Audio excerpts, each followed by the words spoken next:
The Black Templars do not simply fight in the Emperor's name, they offer themselves to him in a way no other Space Marine chapter dares. Their existence is not life, it is a vow, a chain wrapped around their souls from the moment they are chosen until the moment their broken bodies collapse on some forgotten battlefield.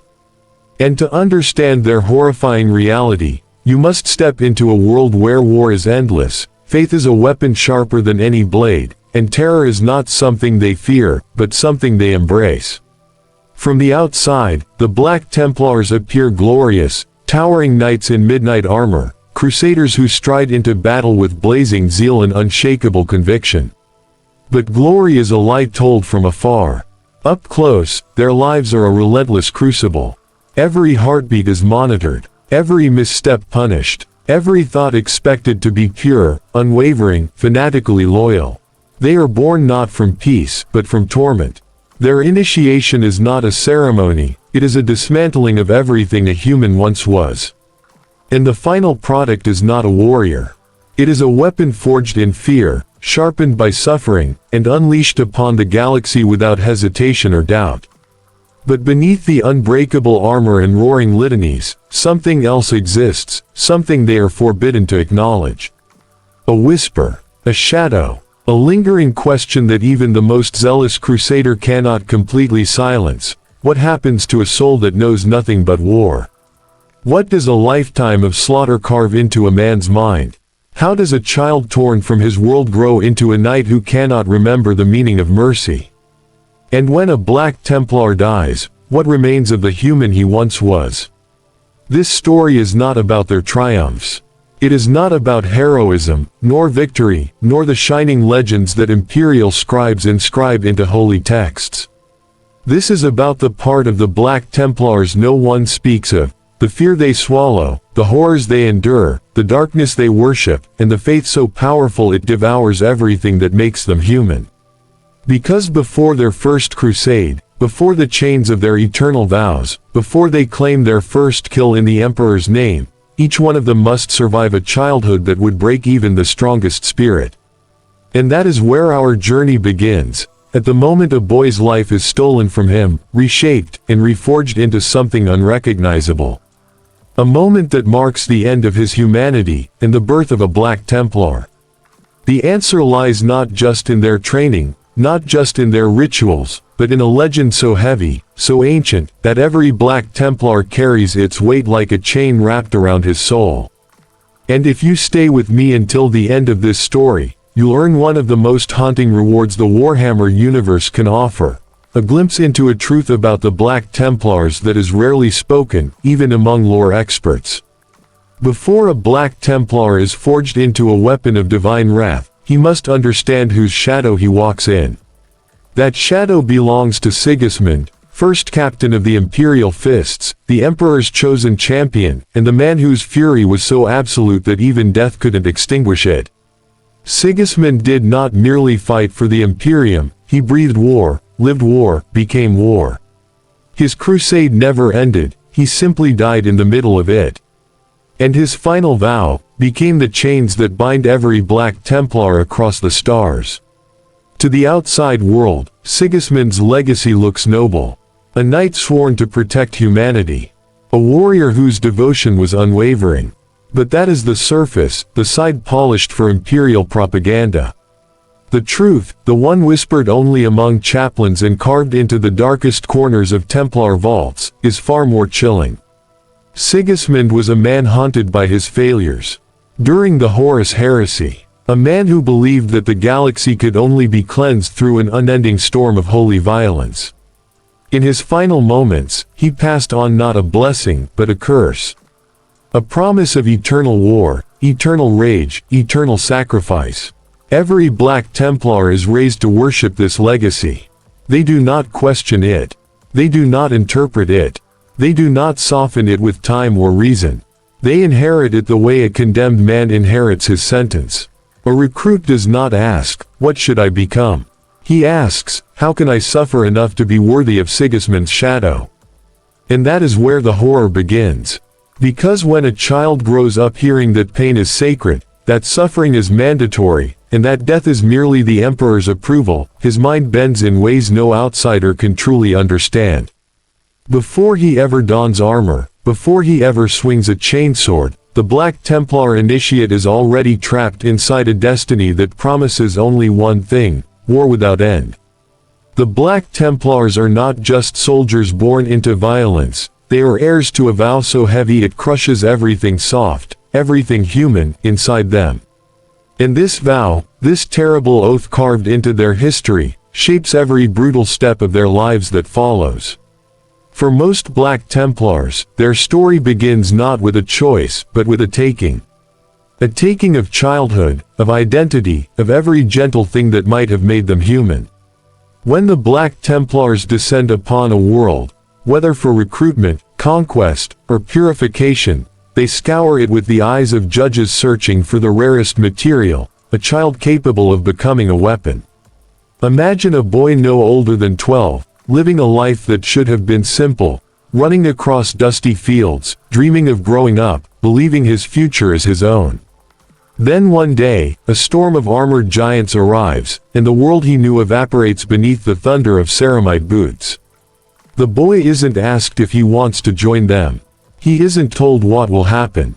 He is simply chosen, lifted off the ground by a warrior who sees him not as a child, but as raw material. A recruit, a candidate, a future blade for the Emperor's endless crusade. The journey into the Black Templar's care is the first horror he experiences. The moment he is taken aboard a crusader ship, the doors close behind him with a finality that feels like the end of a life. And in many ways, it is. The boy learns quickly that his name no longer matters. His memories no longer matter. His hopes no longer matter. Everything he was is stripped away the moment the chaplains begin to speak. Their words aren't comforting. They aren't gentle. They are commands delivered like verdicts. From that moment on, every day becomes a test of endurance, obedience, and the ability to silence fear. The recruits are starved, beaten, worked to exhaustion. They are thrown into combat drills designed to break their bones and their minds. Some fail. Those who fail do not get second chances. Their bodies simply disappear, taken away without ceremony, without mourning. In the Black Templar's eyes, weakness is a sin, and repentance is paid in blood.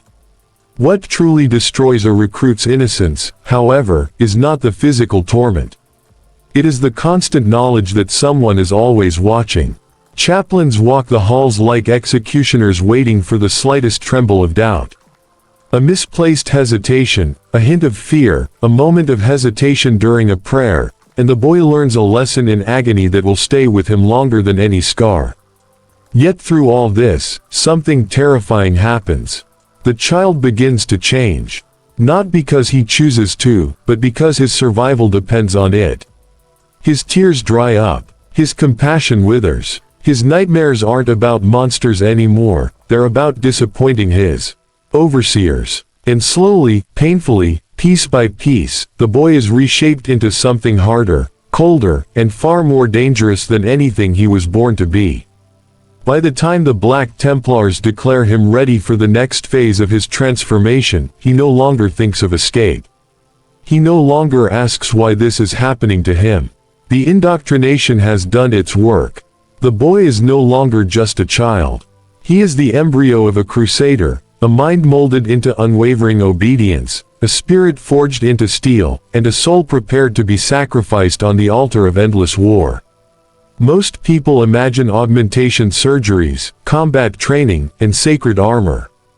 But the truth is far more brutal, far more painful, and far more disturbing than any outsider ever realizes.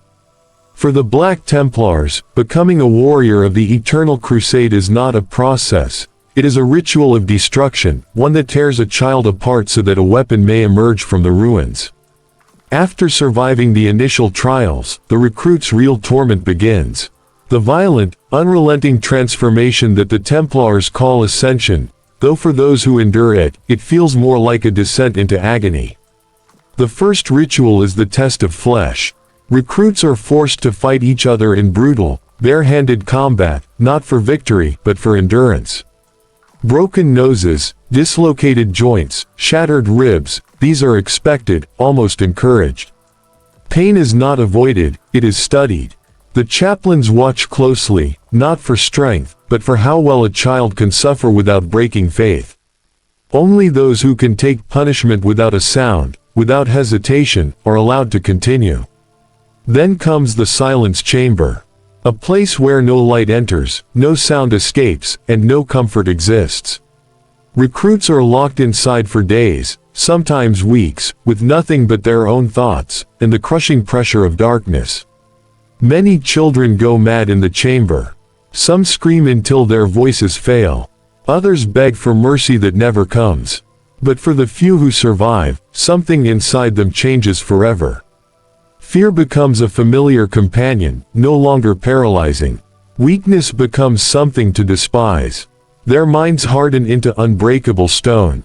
The implantation surgeries follow, not with anesthetic, but with prayer. Each organ is forced into the body like a sacred punishment. Gene seed implantation, secondary heart, Laraman's organ, catalepsy node, black carapace, each one brings agony so severe that some recruits faint, only to be awakened and forced to continue. The apothecaries insist that pain sharpens the spirit. They whisper that a true Black Templar must feel the Emperor reshape him with every scream. But there is one ritual more terrifying than the rest, the oath of purity. Under the eyes of the chaplain, each recruit is forced to confess every fear, every flaw, every shadow within himself. Anything he tries to hide is dragged out with cruelty. Any sign of doubt invites punishment. And once the confessions are complete, the chaplain marks the initiate with burning scripture pressed directly against his skin. The smell of seared flesh fills the air as the boy is branded with the first vow he will ever take, to serve the Emperor without question. There is no turning back from this moment.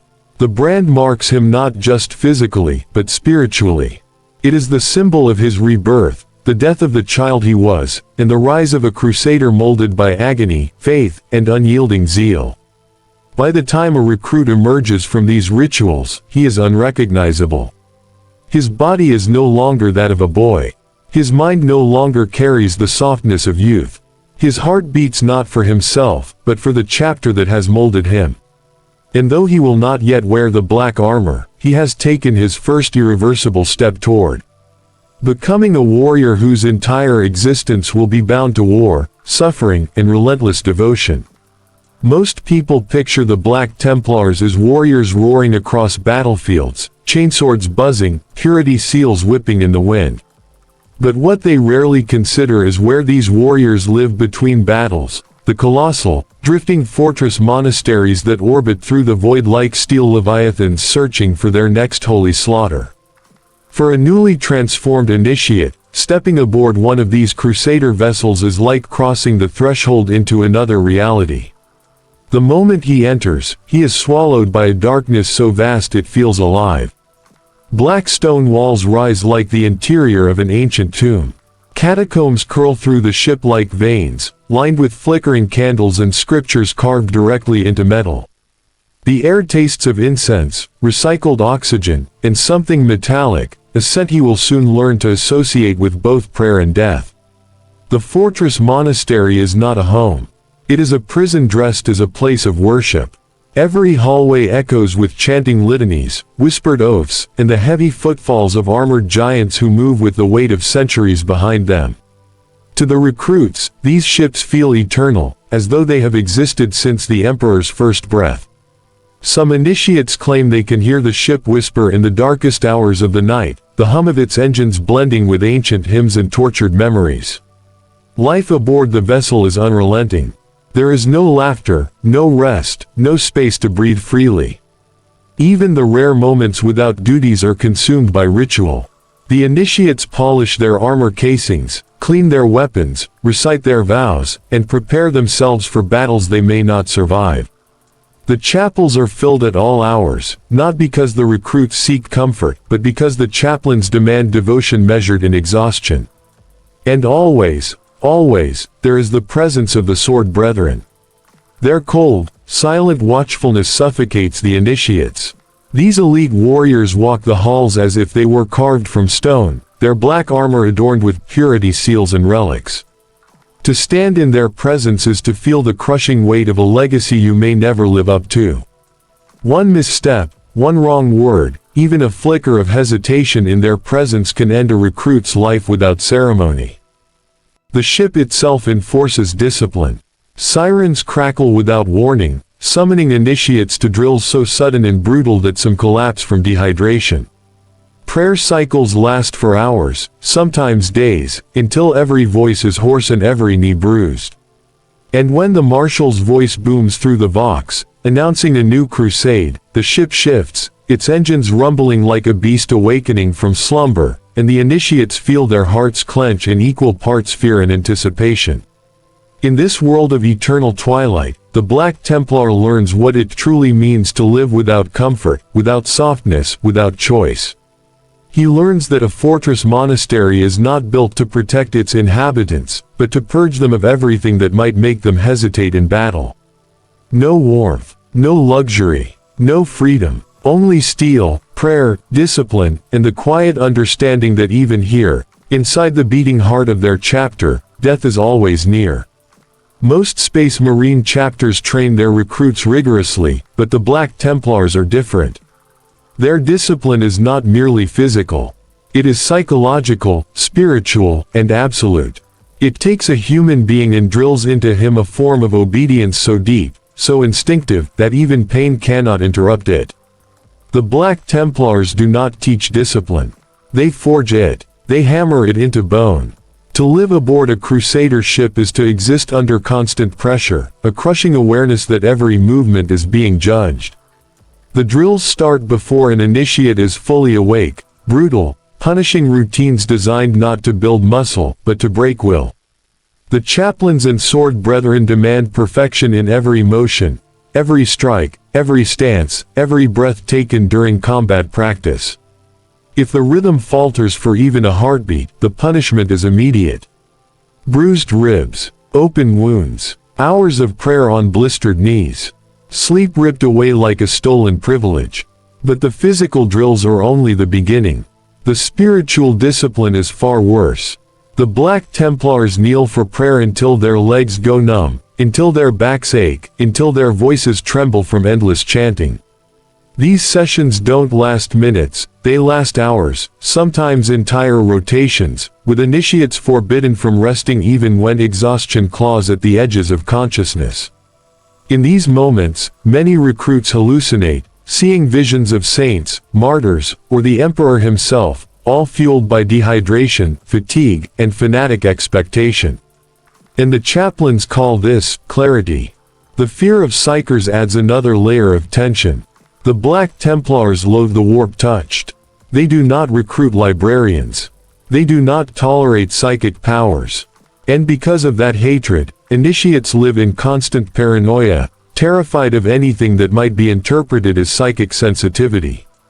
A dream too vivid, a moment of intuition, a strange whisper in the silence of the void, any of these can condemn a recruit as tainted. The punishment is swift and final. No trial, no redemption, just execution. This fear-forged discipline makes the initiates hypervigilant. They watch their own thoughts, their own emotions, their own reactions. A moment of hesitation in prayer marks them as weak. A moment of doubt marks them as sinful. And the Templars do not allow weakness or sin to survive. The ironic tragedy is that the constant pressure doesn't only make them obedient, it slowly erases the very idea that they could ever act outside the will of their superiors. Their individuality dissolves. Their emotions numb. They respond to orders with the same reflexive consistency as a weapon being fired. And that is exactly what the Black Templars want. Not soldiers, not thinkers, but holy instruments designed to eradicate anything that threatens humanity. By the time an initiate earns the right to wear the chapter's colors, he is no longer a person. He is a manifestation of discipline, pure, unbreakable, terrifying in his unwavering devotion. And yet, his transformation is still far from complete. There is still a harsher authority waiting to shape his destiny even further. In the Black Templars, leadership is absolute, unyielding, and often merciless. Every warrior knows that their immediate superior wields not just authority, but the power of life and death, and the knowledge that disobedience is an unforgivable sin. Fear is the blood that binds the chain of command, and it flows through every level, from the marshal at the top to the newest initiate at the bottom. The marshal, the supreme commander of a crusade, is a figure as cold as the void itself. To him, victories are routine, failures are unforgivable, and emotions are irrelevant distractions. When he speaks, his voice carries a weight that crushes hesitation. To question a marshal's orders is not merely disrespect, it is a sin punishable by instant death. Recruits quickly learn that his attention is a blessing, his gaze a threat, and his silence often louder than any command. Even among seasoned veterans, one misstep under his watch can erase a warrior's life. Beneath the marshal are the chaplains and sword brethren, living embodiments of terror and devotion. Chaplains administer punishment with a devout calm, interpreting even the slightest sign of doubt as heresy. Sword brethren, the elite warriors of the chapter, patrol the halls like judgment incarnate. Their presence alone is enough to make recruits tremble, for they are living proof of what complete devotion and unbroken discipline can achieve. To face them is to see the pinnacle of what a Black Templar is expected to become, and to feel the crushing distance between who you are and what you must aspire to. Even the most minor commands are executed with precision enforced by fear. A recruit or novice who hesitates, falters, or shows weakness is not merely corrected, he is punished. The punishments are public, designed to humiliate and terrorize, ensuring that the rest of the initiates internalize the lesson. Over time, the fear of failure becomes instinctive. Every order is obeyed instantly. Every motion is calculated. Every thought is measured against the impossible standard of the chain above. This system produces warriors who move and act with frightening unity, whose obedience is reflexive and whose loyalty is absolute, not because they love their leaders but because they fear what disobedience will bring. The hierarchy of the Black Templars is more than organization, it is a crucible that shapes not only skill but soul.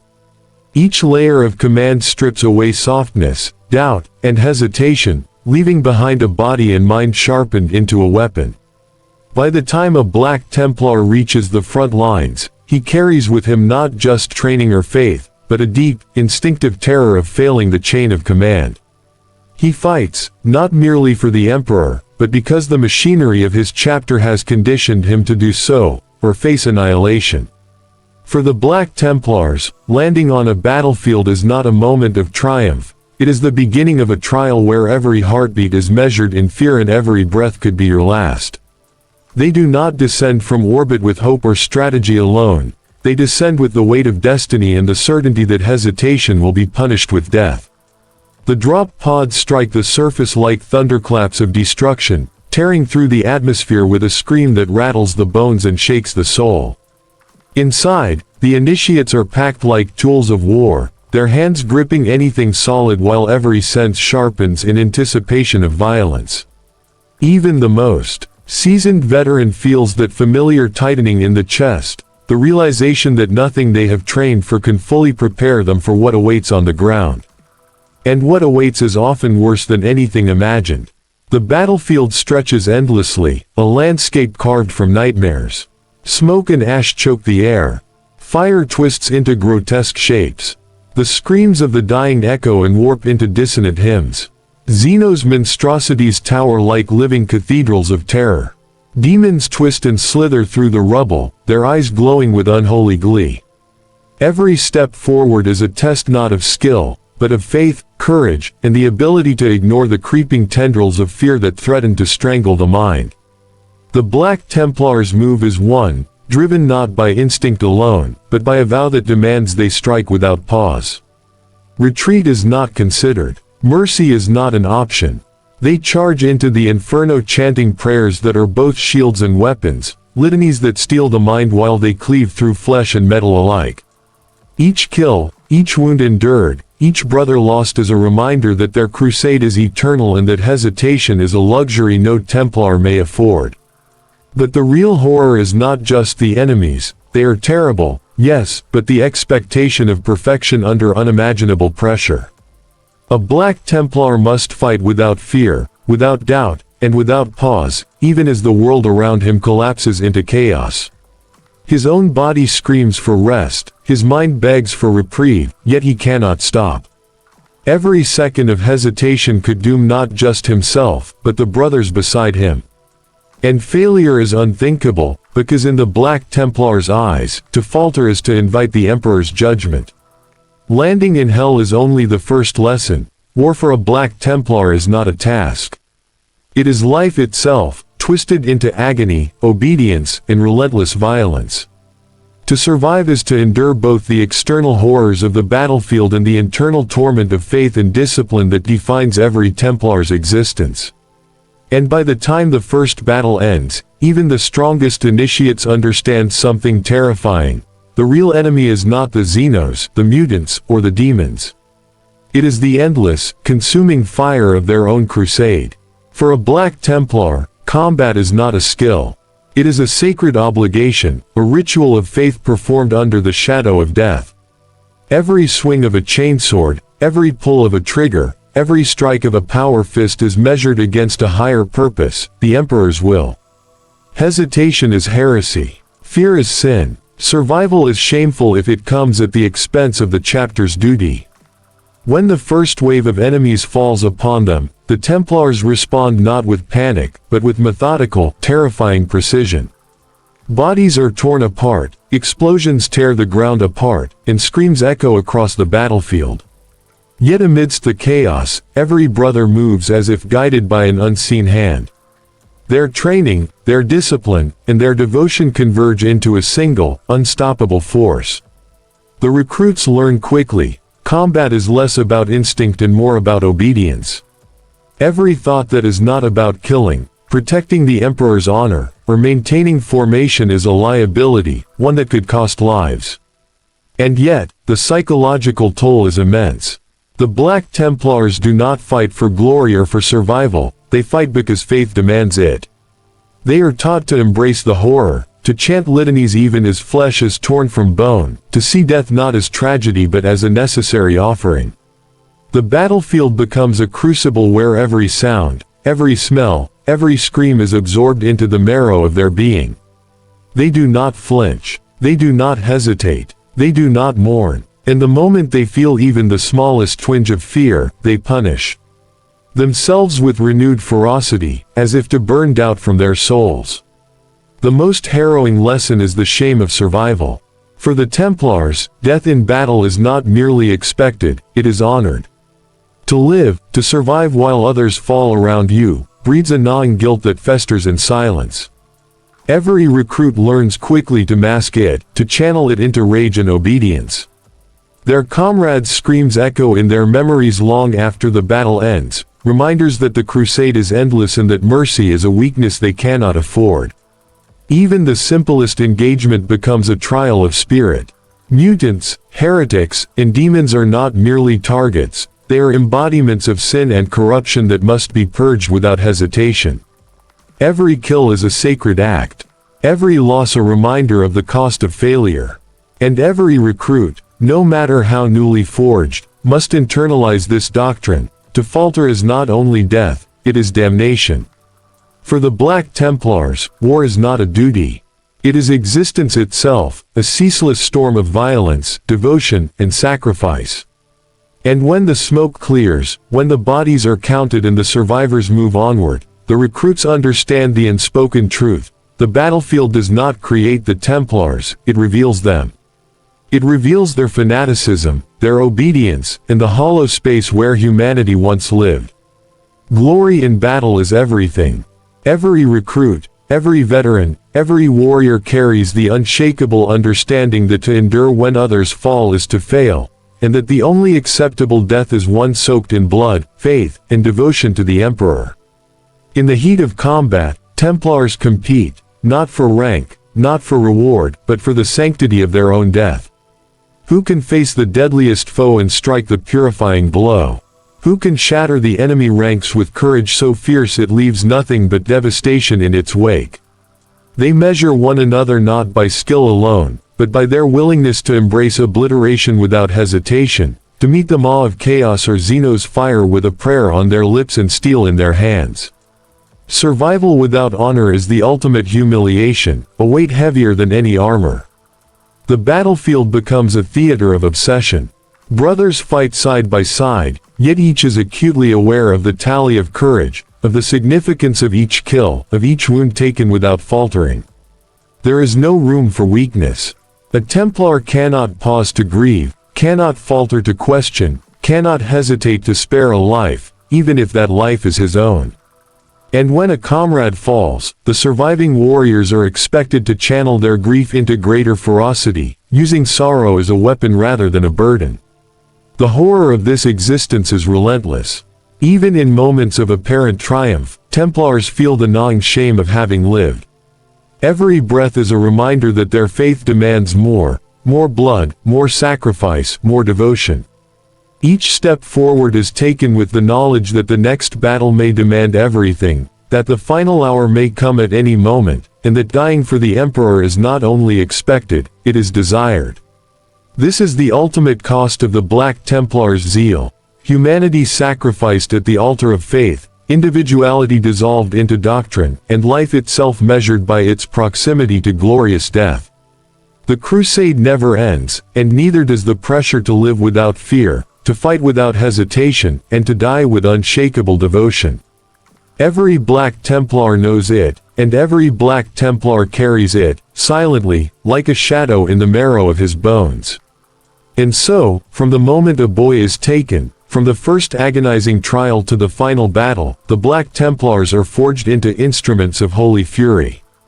Pain, fear, death, and devotion are not experiences, they are identity. To understand them is to glimpse a horror few can endure and even fewer can survive intact.